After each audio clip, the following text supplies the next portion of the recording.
Forests are more than trees. They're living worlds. And where they've faded away, something incredible is happening.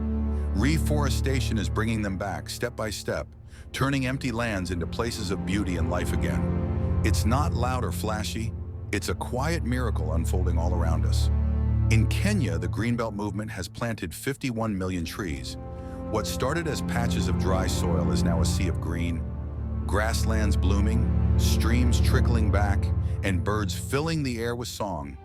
It's amazing to see how a few saplings can weave an entire ecosystem back together. Over in India, one person spent decades planting a forest from scratch.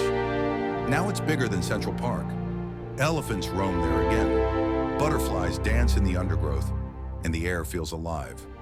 It's proof that nature doesn't just survive with reforestation. It thrives, painting the world in colors we'd almost forgotten. The results are stunning. These new forests pull carbon from the sky, cooling things down. Around the world, it's the same story. Ethiopia's 350 million trees in a day have turned eroded slopes into woodlands, buzzing with life. In Australia, seeds dropped over old mining scars are sprouting into forests where kangaroos hop again. Each project shows how nature grabs every chance to rebuild, beautifully. Reforestation isn't about fixing everything overnight. It's about planting a seed and watching something extraordinary grow.